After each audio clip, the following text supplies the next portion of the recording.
Hello दोस्तों, एरोडाइट classes में आपका स्वागत है। साथियों, यहाँ पर हम संविधान के बारे में पढ़ रहे हैं। संविधान में हम जो है काफ़ी डीपली चर्चा कर रहे हैं साथियों। तो हम संविधान में सबसे पहले हमने संविधान के बारे में जाना, संविधान क्या होता है और उसके बारे में डीपली हमने चर्चा कर चुके हैं कि संविधान एक देश के लिए क्यों ज़रूरी होता है। अब हम बात कर रहे हैं फंडामेंटल राइट्स यानी मौलिक अधिकार के बारे में बात कर रहे हैं। मौलिक अधिकार में भी हम काफ़ी चैप्टर जो है प्ले लिस्ट जो है वो हम चैप्टर जो है वो पढ़ चुके हैं। मतलब इसमें कुछ आर्टिकल्स जो हमने देखे, आर्टिकल 12, आर्टिकल 13, 14 और 15 आर्टिकल जो है वो हम पढ़ चुके हैं। आर्टिकल थोड़ा सा मैं रिवीजन अगर आपको करा दूं तो आर्टिकल 12 जो कहता है वो कहता है कि राज्य की क्या है, इसमें राज्य की परिभाषा है। क्या है? राज्य की परिभाषा यानी अगर आपको राज्य के बारे में बताया गया जो मौलिक अधिकार है साथियों, क्या मौलिक अधिकार। ठीक है, ये जो मौलिक अधिकार है इसमें जो ये है हमारा आर्टिकल 12 से लेकर के आर्टिकल 35 तक है इसमें साथियों। क्या है? 35 तक। हालांकि 32 तक ही माना जाता है, 32 तक, लेकिन 33, 4 और 5 इनको भी मौलिक अधिकारों में शामिल किया गया है। इनके बारे में हम आगे जो है विशेष रूप से चर्चा करेंगे कि ये एक्चुअल में ये जो अधिकार हैं वो क्या है, इनमें क्या है, जो मार्शल लॉ है, सैन्य नियम है, इस सब के बारे में जो है इनके इसमें चर्चा की गई है।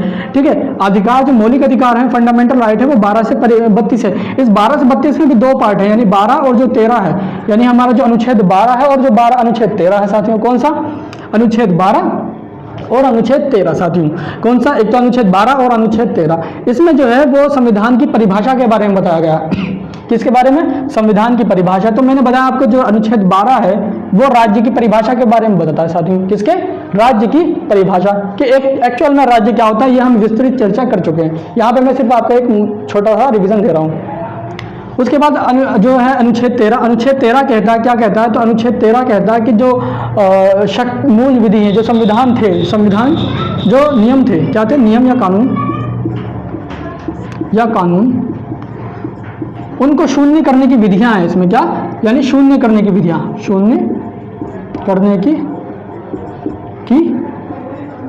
विधियां।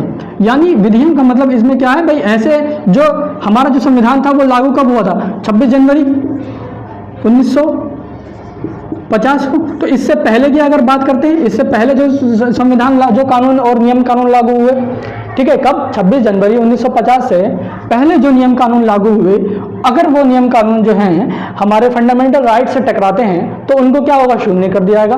या बाद में जो कानून बनेंगे अगर वो फंडामेंटल राइट से टकराएंगे तो क्या कर दिए जाएंगे? वो खत्म कर दिए जाएंगे। ठीक है, यानी उनको शून्य घोषित कर दिया जाएगा। इसी तरह से हमारा जो आर्टिकल 14 था, इसमें था कि ये तो हमारा राज्य की परिभाषा हो गया। आर्टिकल 14 के बारे में हम बात कर लेते हैं, थोड़ा सा यहाँ पर रिविजन कर लेते हैं। आर्टिकल 14 में क्या दिया हुआ था? तो आर्टिकल 14 में था हमारा क्या? समानता का अधिकार।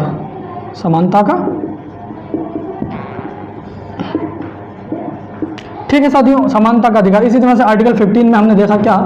आर्टिकल 15 जो है वो भी हमारा समानता के अधिकार में ही आता है, लेकिन इसमें कुछ क्लॉज दिए गए थे। और इस आर्टिकल 15 में समानता का जो अधिकार था साथियों, उसमें दिया गया था, इसमें जो है ये नागरिकों के लिए दिया गया था। किसको? नागरिकों के लिए था सिर्फ। और इसमें दो पार्ट दिखाए गए थे, विधि का संरक्षण नहीं, वो सिर्फ इसमें था आर्टिकल 15 में। ठीक इसी तरह से हमारा जो आर्टिकल 16 था, आर्टिकल 16 जो है वो लोक नियोजन की अवसर का समानता, लोक नियोजन में अवसर की समानता। ठीक है साथियों, और अब हम जो पढ़ने जा रहे हैं आर्टिकल 17 जो हमारा नया आर्टिकल है, जो अब हम स्टडी करने जा रहे हैं, जिसके बारे में वो है हमारा आर्टिकल 17। तो आर्टिकल 16 में हमने देखा था क्या? आर्टिकल 16 में कि लोक नियोजन की में अवसर की समानता, यानी जो सरकारी भर्तियां हैं, पदोन्नति है, ठीक है, उनके रहने का आवास स्थान है, उन सब के बारे में जो है बताया गया, वो आर्टिकल 16 के अंदर बताया गया था। और आर्टिकल 16 में भी हमारा जो है जो इसमें 6 क्लॉज थे, और जो 6वां क्लॉज है कौन सा? 6 नंबर का जो क्लॉज था साथियों, कौन सा? 6 नंबर का क्लॉज जो था वो हमारा EWS मामले से रिलेटेड था। वो हम इसके बारे में विस्तृत चर्चा कर चुके हैं साथियों। अब हम पढ़ रहे हैं आगे आर्टिकल 17, और इस आर्टिकल 17 के बारे में बात करते हैं। तो ये आर्टिकल 17 क्या कहता है भाई? तो आर्टिकल बहुत इंपॉर्टेंट है साथियों, हर एग्जाम में लगभग पूछा जाता था। फंडामेंटल राइट्स अगर कोई क्वेश्चन बनता है तो ज्यादातर यही बनता है कि आर्टिकल 17 जो है वो किस में क्या दिया गया, मतलब क्या है उस आर्टिकल 17 में। तो इसके ऊपर हम चर्चा कर लेते हैं साथियों।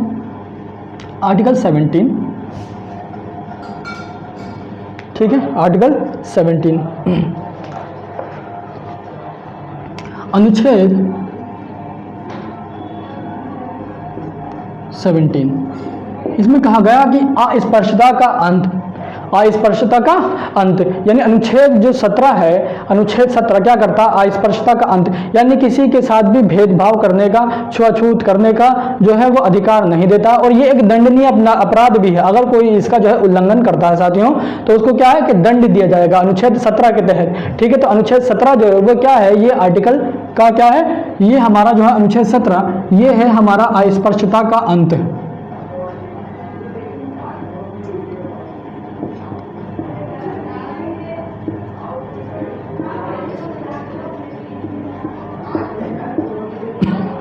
क्या देता है साथियों, अस्पृश्यता का अंत। अब ये जो अस्पृश्यता का अंत है अनुच्छेद 17 में, इसको संसद के द्वारा, किसके द्वारा, संसद के द्वारा, कब, 1976 में, कब, 1976 में एक नाम दिया गया था जिसको कहा गया क्या, नागरिक अधिकार एवं नागरिक अधिकार संरक्षण अधिनियम, नागरिक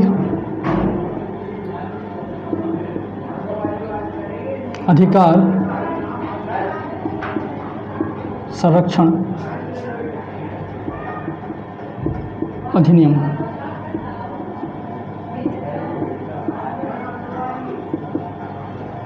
ठीक है साथियों, कब दिया गया, 1976 में। इसका नया नाम दिया गया था, ये कभी पूछ सकता है कि जो नया नाम है इसका क्या है, नया नाम है भाई, इसका नाम है क्या, नया नाम, 1976 में नागरिक अधिकार संरक्षण अधिनियम, इसको जो है नया नाम। अब अस्पृश्यता क्या होती है भाई, ये तो बता दिया गया संविधान में कि अस्पृश्यता है क्या, सिर्फ छुआछूत को हम, यानी कोई किसी के साथ बैठना छुआछूत है, ठीक है, बैठना उठना छुआछूत है, उसके साथ खाना ना खाना ये छुआछूत है, क्या ये सिर्फ यही छुआछूत है? और डिटेल में क्या है, हम छुआछूत के बारे में, अस्पृश्यता के बारे में हम जान लेते हैं। आइए साथियों बात करते हैं अस्पृश्यता। अस्पृश्यता क्या है साथियों, अस्पृश्यता, अस्पृश्यता क्या होती है साथियों, तो अस्पृश्यता क्या है, जैसे किसी भी जो हमारा धार्मिक स्थान है तो वहाँ पर क्या है, पूजा पाठ से रोकना, नंबर 1, किसी भी व्यक्ति को पूजा पाठ से रोकना, पूजा पाठ से रोकना, ये भी क्या है, अस्पृश्यता है साथियों। क्या है, पूजा पाठ से, सार्वजनिक स्थलों पर जाने से मना करना, ये भी सार्वजनिक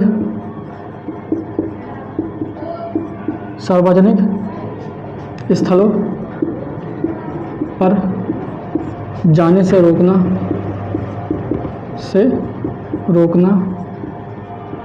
ठीक है, अभी समझेंगे इसको, थोड़ा नोट कर लीजिए इसको। सार्वजनिक स्थलों पर जाने से रोकना, अपमान करना,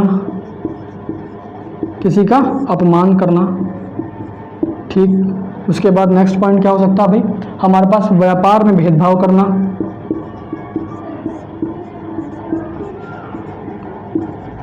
व्यापार में भेदभाव करना, ठीक साथियों।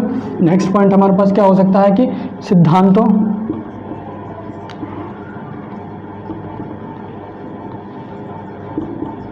सिद्धांतों या आदर्शों के आधार पर, या आदर्शों के आधार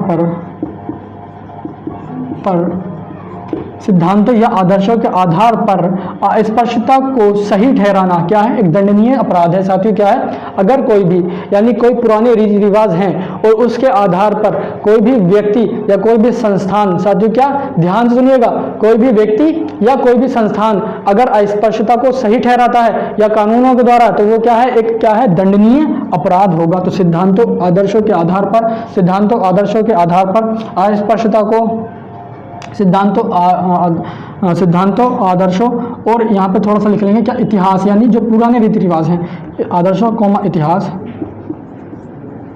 के आधार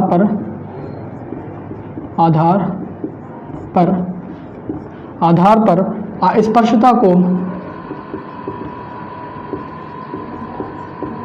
को सही ठहराना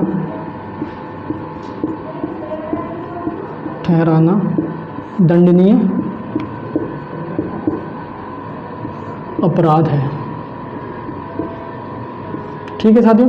तो ये जो है व्यवस्था की गई है, क्या है, हमारा आर्टिकल ये कहता है कि ठीक है, इसमें जो है व्यवस्था की गई है, किस किस में साथियों, तो देखिए अब जो है कोई भी मंदिर है ठीक है, या कोई भी मस्जिद है, तो वहाँ पर कोई व्यक्ति है और किसी विशेष व्यक्ति को ये है जो कह दिया जाता है कि भाई आपको जो है यहाँ पर मस्जिद में आना अलाउ नहीं है, कोई भी किसी तरह की उसको बीमारी हो जाती है, कुछ अन्य कोई भी कारण हो जाता है, तो उसको जो है मस्जिद में या मंदिर में से यानी पूजा स्थान जो है वहाँ पर आने से उसे क्या कर दिया था, तो रोक दिया था। तो ऐसा करना भी क्या है, इस अस्पृश्यता। साथियों क्या है, अस्पृश्यता है किसी भी धार्मिक स्थान में किसी भी विशेष व्यक्ति को आने से रोकना या पूजा पाठ करने से रोकना क्या कहलाएगा, अस्पृश्यता कहलाएगा। ठीक है, जैसे दूसरा एग्जाम्पल हम ले सकते, दूसरा क्या हो सकता है अस्पृश्यता में, क्या आ सकता है, सार्वजनिक स्थानों पर। कौन से साथियों, सार्वजनिक स्थानों पर। अब सार्वजनिक स्थान जैसे लाल किला, ठीक, दिल्ली की जामा मस्जिद, कुतुब मीनार, ठीक है, इस तरह अजंता एलोरा की गुफाएं, जितने भी सार्वजनिक स्थान हैं या हमारे ये जो है धरोहर स्थल हैं, इन पर किसी भी व्यक्ति या किसी धार्मिक संस्थान के लोगों का जाना या आना को अगर पाबंदी लगाई जाती है साथियों, वहां पर क्या होता है, पाबंदी अगर किसी पर लगा दी जाती है, जैसे ताजमहल है, अगर ताजमहल पे किसी विशेष व्यक्ति के जाने पर पाबंदी लगा दी जाए तो वो क्या होगी, तो वो होगा हमारा अस्पृश्यता। सपोज कीजिए कोई क्या है, ये हमारा एक ताजमहल है, हमारे पास यहाँ पर ताजमहल है, ठीक है, और ताजमहल है, ठीक है, यूपी गवर्नमेंट क्या करती है कि यूपी गवर्नमेंट ने कहा कि भाई यूके के जो व्यक्ति हैं, ये जो यूके सरकार है, उनका जो है ताजमहल में आना क्या है, मना है। तो ये क्या हो रहा है, ये अस्पृश्यता हो रही है। यहाँ पर क्या किया जा रहा है, भेदभाव किया जा रहा है साथियों, यहाँ पर क्या किया जा रहा है, भेदभाव किया जा रहा है। तो सार्वजनिक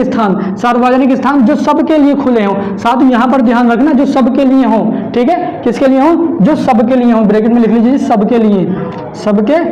ऐसा नहीं है कि आप जो है किसी भी संस्थान में जा सकते हैं, जैसे आप आर्मी में नहीं, जैसे आर्मी के जो कैंट एरिया होते हैं वहां पर नहीं जा सकते हैं, ठीक है, किसी परमाणु रिसर्च केंद्र में नहीं जा सकते हैं। क्यों, क्योंकि वहां पर जाना अलाउ नहीं होता। तो ऐसे सार्वजनिक स्थान जहां पर जाने के लिए क्या होता है, जाने पर रोक लगा दी जाए तो उसको क्या कहा जाएगा, अस्पृश्यता में काउंट किया जाएगा। ठीक है साथियों, तो ये क्या होता है, हमारा अस्पृश्यता, यानी सार्वजनिक स्थानों पर जाने से रोकना क्या कहलाएगा, अस्पृश्यता कहलाएगा।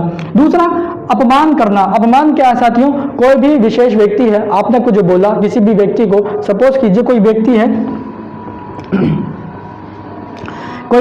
ए, कोई क्या व्यक्ति है ए, कोई व्यक्ति है ए और कोई व्यक्ति है, दो व्यक्ति हैं ए, ठीक है, और एक व्यक्ति बी है। अब ये कहता है कि भाई मुझे बोलने का अधिकार है, ये मेरा फंडामेंटल राइट है, वो हम आगे देखेंगे, ठीक है, तो तुम मुझे बोलने दो। अब बोलने के लिए क्या है, अगर ये बोलता है और ऐसी वाणी बोलता है साथियों कि इसको जो है अपमान लगता है, क्या लगता है, इसको अपमान महसूस होता है। क्या महसूस होता है, अपमान। इसको लगता है कि यार मेरी इज्जत जो है वो इसने नहीं की, यानी मेरा सम्मान जो है इसने नहीं रखा, इस तरह का वाणी बोली या कोई भी कार्य किया। सिर्फ अपमान में सिर्फ यही नहीं होता कि कोई वाणी बोली है साथियों, क्या वाणी बोली या कार्य भी कोई ऐसा हो सकता है कि जिससे हम अपमान कर सकते हैं। तो अपमान करना वाणी बोलकर या कार्य कर, ठीक है, ध्यान रखिएगा साथियों, यहाँ पर वाणी किसी से बोलकर या कार्य करके ऐसा किसी व्यक्ति को अगर महसूस होता अपमान करना, तो वो भी हमारे अस्पृश्यता में गिना जाएगा, वो भी अस्पृश्यता में गिना जाएगा। ठीक है, व्यापार में भेदभाव करना। ठीक है, क्या है साथियों, व्यापार में, इस पॉइंट को भी समझ लेते हैं, व्यापार में भेदभाव करना। व्यापार में जैसे, अब व्यापार की अगर हम बात करते हैं, व्यापार में भेदभाव कैसे हो सकता है, बिल्कुल हो सकता है साथियों। कोई व्यक्ति है एक्स और एक व्यक्ति है वाई। अब इसका जो व्यापार है साथियों, कैसा व्यापार है,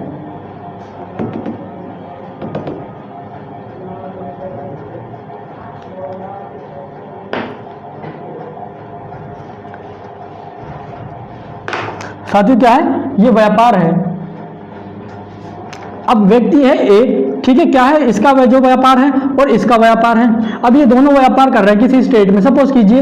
अब ये जो है किसी गवर्नमेंट या किसी भी जो संस्था का जो है क्या है, जो है प्रतिनिधि भी है, क्या प्रतिनिधि भी है। तो इसको क्या है, अगर सपोज कीजिए कि जो है ज्यादा एरिया में, जो है अधिक एरिया में टैक्स करने, जो अधिक एरिया में व्यापार करने के लिए दे दी जाता है कि तुम अधिक एरिया में व्यापार करो। अधिक एरिया यानी यूपी में भी कर सकते हो भाई, स्टेट उत्तराखंड में भी कर सकते हो, हिमाचल प्रदेश यानी ऑल ओवर इंडिया में कर सकते हो। लेकिन इसको जो है कह दिया गया भाई तुम सिर्फ यूपी में व्यापार करो, अदर स्टेट में तुम व्यापार नहीं कर सकते हो।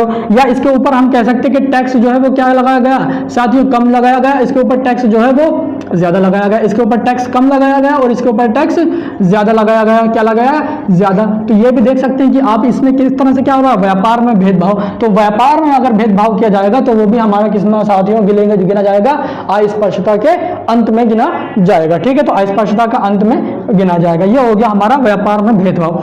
अब बात कर लेते हैं हम किसकी, तो अब बात करते हैं हम सिद्धांतों के बारे में। कोई सिद्धांत या रीति रिवाज थे। ठीक है साथियों, सिद्धांत या रीति रिवाज, अगर इसके द्वारा कोई भी व्यक्ति, अब पहले जमाने में हुआ करते थे कि रीति रिवाज या कानून जो थे, परंपराएं हुआ करती थी, तो उन परंपराओं के हिसाब से कुछ जो थे रिवाज बने हुए थे। ठीक है, तो अगर कोई भी रिवाज के हिसाब से कोई भी रिवाज हो सकता है। ठीक है, आदर्श या सिद्धांतों के आधार पर पुराने रीति रिवाज जो पहले बने हुए थे संविधान को लागू करने से पहले, क्योंकि संविधान लागू होने से पहले तो बाद में तो रीति रिवाज लगभग जो है वो उनको नेगलेक्ट कर दिया जाएगा। क्यों? क्योंकि अगर वो इन चीजों से टकराते हैं तो। ठीक है, तो वो हमने आर्टिकल 13 में देखा भी था कि आर्टिकल 13 जो है वो किस तरह से कह रहा है कि आप उनको जो नियम बनाए गए हैं उनको रद्द कर दीजिए, उनको खत्म कर दीजिए, उनका कोई ताल्लुक नहीं है अगर वो फंडामेंटल राइट से टकराते हैं तो। ठीक है, तो इस सिद्धांतों या आदर्शों के इतिहास के आधार पर अगर कोई भी व्यक्ति या कोई भी ऑर्गेनाइजेशन, संस्थान जो है वो ये कहती है कि भैया नहीं हम तो भेदभाव करेंगे, तो वो क्या है, एक दंडनीय अपराध है। क्या है? एक दंडनीय अपराध माना जाएगा। तो ये है हमारा आर्टिकल 17। आर्टिकल 17 का स्पर्शता का अंत करता है। अस्पृश्यता 1976 की अगर हम बात करते हैं, नागरिक अधिकार संरक्षण अधिनियम जो है इसको नया नाम दिया गया है साथियों। ठीक है, अस्पृश्यता में क्या क्या हो सकता है, तो पूजा पाठ रोकना, पूजा पाठ से रोकना, किसी भी धार्मिक स्थान पर जाने से रोकना, सार्वजनिक स्थानों पर जाने से रोकना, अपमान करना, व्यापार में भेदभाव करना, सिद्धांतों और आदर्शों के इतिहास के आधार पर अस्पृश्यता करना को सही ठहराना भी हमारा क्या है, ये है हमारा जो ये दंडनीय अपराध है। तो ये था साथियों हमारा आर्टिकल 17। अब हम आगे की ओर बढ़ते हैं और देखते हैं आर्टिकल 18। आर्टिकल 18 क्या कहना चाहता है साथियों, क्या इसको आप चाहें तो स्क्रीनशॉट लीजिए। आई होप वैसे तो ले लिया होगा आप लोगों ने, पूजा पाठ करने से रोकना, और ये क्या है, सार्वजनिक स्थान। ठीक है साथियों, सार्वजनिक स्थान पर जाने से रोकना। ठीक है साथियों, आप स्क्रीनशॉट ले लीजिए इसका। अब आगे की ओर बढ़ते हैं और देखते हैं क्या हम आर्टिकल 18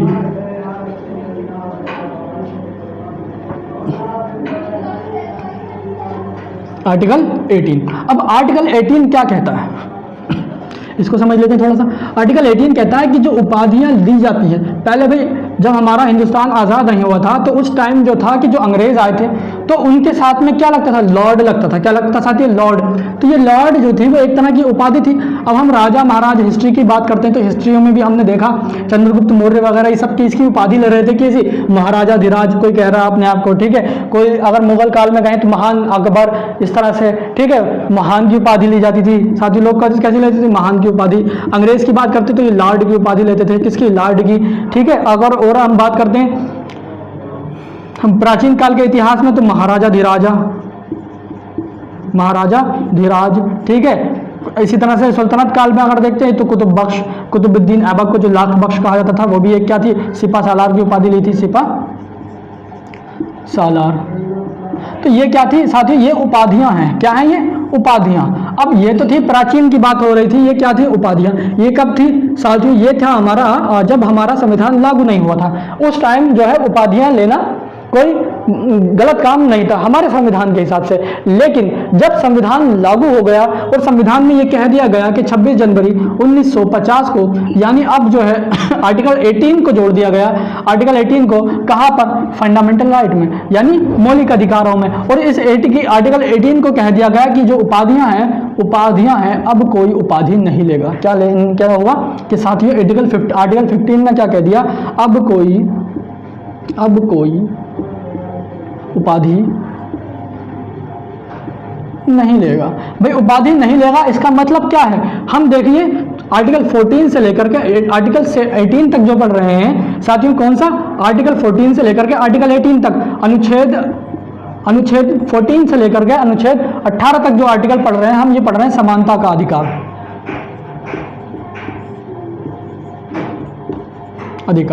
किसका, समानता का अधिकार साथियों।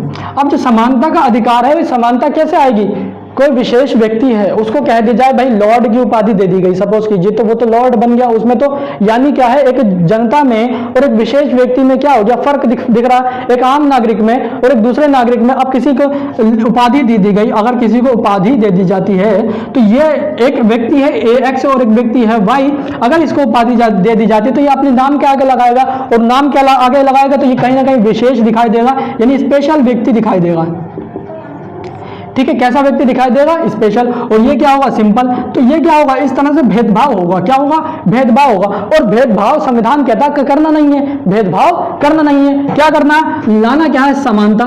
लाना क्या है साथियों, समानता को लाना है। हमें करना खत्म क्या है, भेदभाव को। और जब भेदभाव खत्म करेंगे तो हम चाह रहे हैं कि ये जो व्यक्ति हैं ये भी समान हो, समान दिखाई दें, समान जो है क्या करें भाई, इनके नाम लगभग समान हो, यानी किसी भी तरह का कोई विशेष पीछे की ओर ना लगा हुआ हो, ना आगे की ओर लगा हुआ हो, तो इसको कहेंगे। तो आर्टिकल इसके लिए बनाया गया आर्टिकल 18, और इस आर्टिकल 18 में कह दिया गया कि भाई तो अब जो है कोई भी उपाधि नहीं लेगा, यानी यहां पर उपाधियों का अंत कर दिया गया। क्या कर दिया गया साथियों, उपाधियों का अंत कर दिया गया। तो आर्टिकल आइए, आई होप ये आपको समझ में आ गया होगा। अब हम इसको जो है पॉइंट नोट कर लेते हैं, देख लेते हैं किस तरीके से हमें इसको राइट डाउन करना है।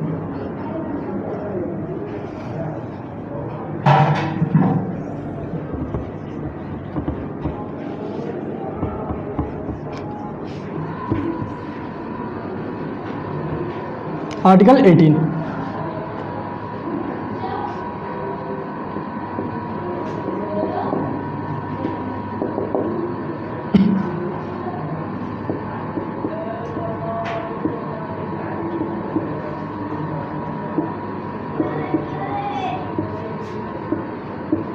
ठीक है साथियों, उपाधियों का अंत कर दिया गया, यानी अब कोई भी व्यक्ति उपाधि नहीं लेगा। क्या नहीं लेगा साथियों, उपाधि नहीं लेगा। ठीक है, तो जैसे अब उपाधियां क्या क्या हो सकती थी, उपाधियां नहीं लेगा। अब ये तो ठीक है, कह दिया गया कि जो उपाधियां हैं वो नहीं लेगा, कोई भी व्यक्ति नहीं लेगा, लेकिन कुछ जगहें जो थी वो रखा गया। ठीक है, कुछ जगहों पर जो है वो विशेष तौर पर रखा गया। जैसे जैसे हम देख लेते हैं कहाँ कहाँ पर छूट दी गई, तो उपाधियों की छूट, उपाधियों की कहां पर छूट दी गई, कि छूट दी गई यानी यहां पर उपाधियां ले सकते हैं, यहां पर ले सकते हैं।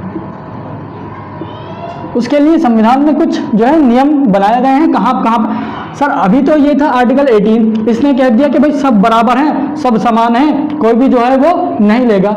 अब यहां पर कुछ उपाधियों की छूट भी दी गई, जैसे सेना में, जैसे सेना में, कि सेना में क्या होता है भाई, सेना में होता है ना ब्रिगेडियर। ठीक है, इसी तरह से क्या क्या होते हैं, जनरल। तो ये भी क्या है, एक तरह की क्या है सकती हैं, उपाधियां हो सकती हैं। तो इनमें क्या है, सेना के लिए कह दिया गया, सेना के लिए कह दिया गया, सेना एवं विधि क्षेत्र में उपाधियां, सेना एवं, इसमें लिखेंगे विधि क्षेत्र में, विधि क्षेत्र में उपाधियां, यहां पर जो है उपाधियां ले सकते हैं साथियों। कहां पर, दूसरा कहां पर दिया गया है, तो वो है भारत का नागरिक, चाहे वो विदेश से आया हो, ठीक है, वो विदेश में हो। जैसे अब कोई प्रधानमंत्री, यहाँ के प्रधानमंत्री हैं, वो किसी विदेश में जाएंगे, दौरे पर जाते हैं, तो वहाँ के सम्मान के द्वारा उन्हें नियुक्त जो है नवाजा जाता है। तो जब सम्मान उन्हें दिया जाएगा तो जरूर जाहिर सी बात है कुछ ना कुछ नाम के आगे पीछे लगाया जाएगा। ठीक है, उनके कुछ ना कुछ जो है उपाधि दी जाएगी, तो वहाँ पर जो है वो क्या कर सकते हैं, तो उपाधि ले सकते हैं। तो जिसको लिखेंगे भारत का नागरिक, यानी विदेश में क्या लिखेंगे, विदेश से उपाधि की प्राप्ति, सेना एवं विधि के उपाधियां ले सकता है। ठीक है,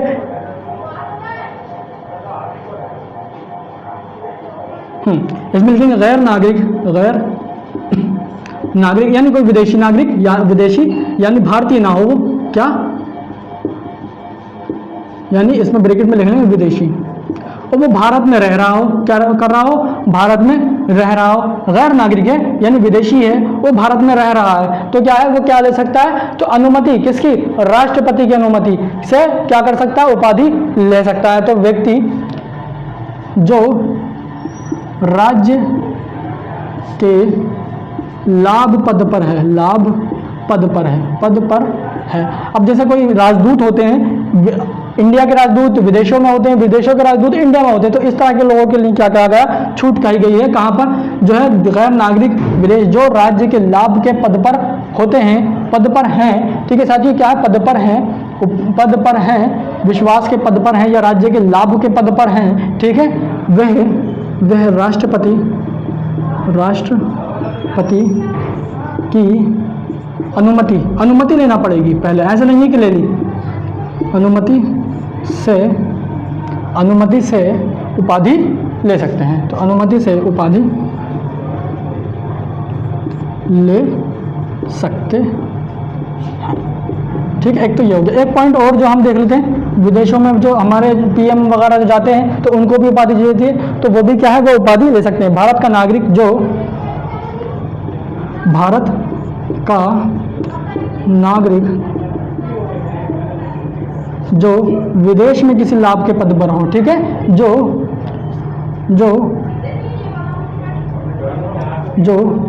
विदेश में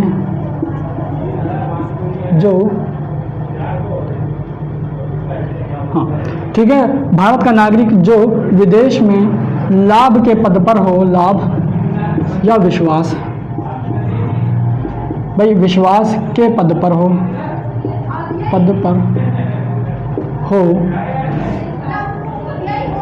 ठीक है, राष्ट्रपति की अनुमति से, पहले राष्ट्रपति की अनुमति लेना पड़ेगी, ऐसा नहीं है कि ले ली, राष्ट्रपति की अनुमति से राष्ट्रपति की अनुमति से क्या कर सकता भाई, ले सकता, उपाधि ले सकता है, ठीक है साथियों, क्या ले सकता है, तो राष्ट्रपति की उपाधि की अनुमति से चाहे तो वो ले सकता है। यहाँ पर सेना में विधि क्षेत्र में जो विधि क्षेत्र होते हैं तो उनमें वहाँ पर क्या हो सकता है साथियों, उपाधि ले सकता है। गैर नागरिक जो विदेश में है, भारत में रह रहा है, तो वो अपने वो जगह राष्ट्रपति की अनुमति से क्या कर सकता है, उपाधि ले सकता है। इन क्षेत्रों में छूट दी गई है। भारत का कोई नागरिक है जो विदेश के लाभ पर पद पर है, या फिर हम कह सकते हैं कि जैसे कोई भी विदेशी यात्राओं पर जाते हैं, जैसे कि पीएम या राष्ट्रपति, कौन, पीएम या राष्ट्रपति विदेशी यात्रा पर जाते हैं, विदेशों द्वारा दी गई जो है, ये भी क्या कर सकते हैं, विदेशों के द्वारा दी गई सम्मान को ले सकते हैं, विदेशियों द्वारा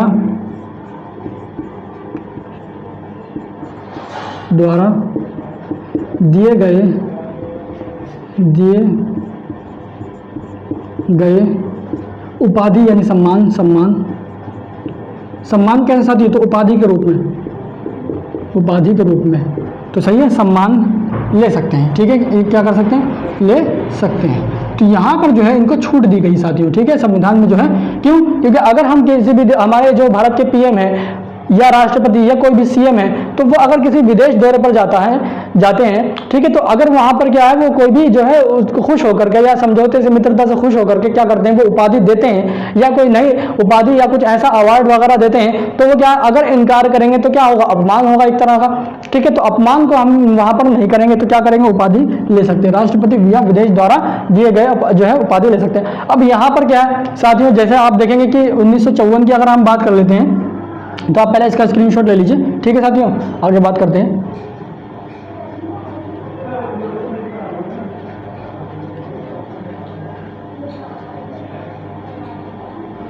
ठीक है साथियों, इसको रफ करते हैं, हो गया होगा स्क्रीनशॉट। अब बात कर लेते हैं कि जो भारत रत्न है, क्या है, भारत रत्न है, इसमें पद्म भूषण, पद्म विभूषण, ये सब जो पुरस्कार है, क्या ये जो है उपाधियां नहीं है साथियों, क्या इनको उपाधि नहीं कहा जा सकता? तो ऐसा था पहले, जो 1974 की अगर हम बात, 1954 में जब ये स्टार्ट हुआ था, कौन, भारत रत्न या भारत पद्म भूषण, पद्म विभूषण, तो इनको जो था ये कुछ समय तक दिया गया। लेकिन एक केस हुआ, उस केस के दौरान क्या हुआ, सुप्रीम कोर्ट ने क्या कहा कि ये जो है उपाधियां नहीं ले, इस तरह ये भी क्या है, एक उपाधि है, तो इस तरह से इसको क्या कर दिया गया, बंद कर दिया गया।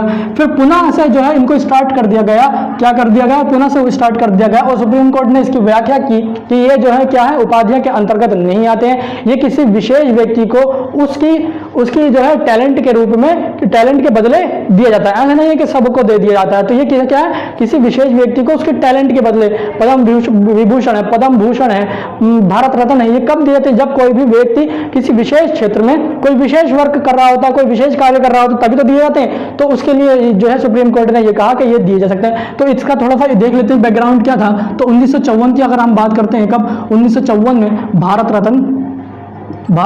रत्न क्या, भारत रत्न, पद्म भूषण और पद्म विभूषण, ठीक है, ये दिए जा रहे थे। ठीक है साथियों, क्या हुआ, दिए जा रहे थे। तो 1977 में एक केस हुआ, 1977 से 1990 में इनको क्या कर दिया गया, देना बंद कर दिया गया। क्या है, इन पुरस्कारों को स्थगित कर दिया गया, यानी बंद कर दिया, स्थगित कर दिया गया। ठीक है साथियों, क्या कर दिया गया, स्थगित कर दिया गया। ठीक है, फिर दोबारा से शुरू हुई बात, कहाँ से, हमारी 1954 से शुरू हो गई थी, 1977 से 1990 में, और उसके बाद 1980 में जो है, 1980 में क्या हुआ, इन्हें दोबारा से स्टार्ट कर दिया गया। ठीक है साथियों, क्या हुआ, पुनः प्रारंभ कर दिया गया। ये पूछ लेता, कभी कभी क्वेश्चन बन जाते हैं इस तरह से। ठीक है, सुप्रीम कोर्ट का निर्णय आया, क्या निर्णय आया, निर्णय लिया सुप्रीम कोर्ट ने, क्या निर्णय लिया इसके ऊपर देख लेते हैं। सुप्रीम कोर्ट ने क्या कहा था कि भाई ये ले सकता है, लेकिन कोई भी व्यक्ति जो है इसको अपने नाम के आगे पीछे नहीं लगा सकता है। यानी वो ये नहीं बता सकता पद्म भूषण पद्म विभूषण से सम्मानित हूँ, यानी उसको जो है दिया गया है। ठीक है, कि तुम्हारे जो है विशेष क्षेत्र के लिए गया, विशेष क्षेत्र में कार्य करने के लिए दिया गया, लेकिन तुम अपने नाम के आगे पीछे नहीं लगा सकते हो। तो इसको ये कहा, ये है उपलब्धि नहीं है, उपलब्धि नहीं है, बल्कि ये क्या है तो ये क्या है, अलंकरण सम्मान है। अलंकरण क्या है साथियों, सम्मान है। ये क्या है साथियों, सुप्रीम कोर्ट ने कहा कि ये जो है उपलब्धि नहीं है, ये क्या है, ये एक सम्मान है। ये सम्मान कैसे सम्मान है, किसी विशेष कार्य करने के लिए विशेष क्षेत्र में दिया गया सम्मान है। ये दिया जा सकता है, क्या कह सकता है, ये दिया जा सकता है, लेकिन इसके लिए कंडीशन लगा दी कि तुम्हें अपने नाम के आगे पीछे कुछ भी नहीं लगाना है। शर्त लगा दी, क्या शर्त थी, शर्त लगा दी कि जो शर्त है वो क्या है, शर्त कह दिया गया कि ये नाम के पीछे ये आगे नहीं लगाया जा सकता, ये नाम के पीछे नहीं लगाया जा सकता। ठीक है साथियों, नाम के पीछे नहीं लगाया जा सकती है। ठीक है, तो ये साथियों, ये है हमारा अनुच्छेद 18। क्या कहता है कि उपाधियों का अंत है, उपाधियां कहाँ पर दी जाती हैं, उसके बारे में हमने चर्चा कर ली है। भारत रत्न, अगर आपसे कोई कंफ्यूज होते हैं, ठीक है, आपसे कोई पूछता है या किसी भी कंपटीशन में पूछा था कि भारत रत्न जो है 1954 में शुरू हुआ, ये तीनों 1977 से 1990 में दिया जाने लगा था। उसके बाद जो था सुप्रीम कोर्ट में केस हुआ, और केस होने के बाद इनको क्या कर दिया गया, स्थगित कर दिया गया था। फिर 1980 में दोबारा से इन्हें पुनः जो है स्टार्ट कर दिया गया, और सुप्रीम कोर्ट ने यह निर्णय लिया कि ये उपलब्धि नहीं है, ये एक विशेष क्षेत्र में किए गए कार्य के लिए दिया जाता है, इसलिए जो है इसको दिया जा सकता है। लेकिन इसके साथ एक शर्त जोड़ दी, उस शर्त में क्या कहा गया कि ये जो है शर्त में क्या कहा गया, आपको किसी भी नाम के आगे या पीछे नहीं लगा सकते। तो साथियों, आर्टिकल 17 और आर्टिकल 18 को हमने पूरी तरह से विस्तृत चर्चा कर ली है। ये हमारा आज का जो था टॉपिक था साथियों। आई होप आपको ये क्लास पसंद आई होगी। अगर आप हमारे चैनल से जुड़े हुए नहीं हैं तो हमारे चैनल को सब्सक्राइब कीजिए, लाइक कीजिए, शेयर कीजिए, साथियों अपने साथियों के साथ शेयर कीजिए, और बेल नोटिफिकेशन को भी दबाइए ताकि आपको लेटेस्ट वीडियो जो है वो अवेलेबल होती रहे साथियों। धन्यवाद साथियों।